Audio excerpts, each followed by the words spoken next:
ارتفعت وتيرة الاحتجاجات في جنوب العراق، حيث قام المحتجون في البصرة بقطع عدد من الطرق الرئيسية وحاصروا مباني رسمية ومنشآت حيوية ومقار حزبية، بالإضافة إلى محاولة اقتحام عدد منها.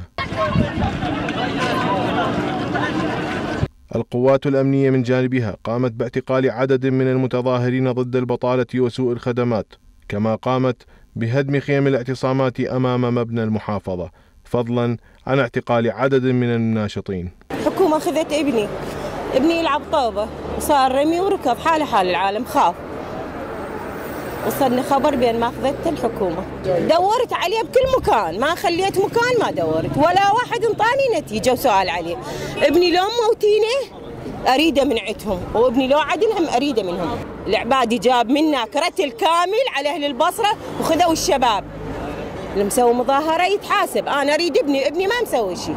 وفرضت السلطات الأمنية حظرا تاما للتجوال في البصرة والنجف وكربلاء بعد أن رافقت الاحتجاجات أعمال عنف ضد المتظاهرين اتهمت الحكومة بها مندسين في صفوفهم.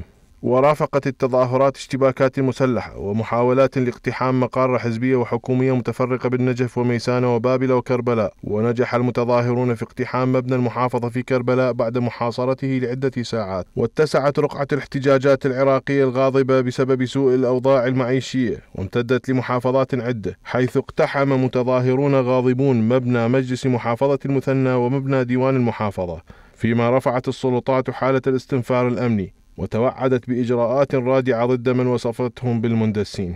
يأتي ذلك في وقت يشهد العراق انقطاعا شبه تام في خدمات الإنترنت، يقول الناشطون أنها بفعل فاعل وليس عطل أو خلل فني، لتمنع الحكومة التواصل الاجتماعي ونشر وتداول الفيديوهات للاحتجاجات وما يصاحبها من توترات واشتباكات، في وقت يحذر مراقبون من انفلات الأوضاع إلى ما لا تحمد عقباه. الأمور سارة باتجاه المجهول، لأنه من يحرك الناس هي ردة فعلهم الطبيعي لسوء الخدمات.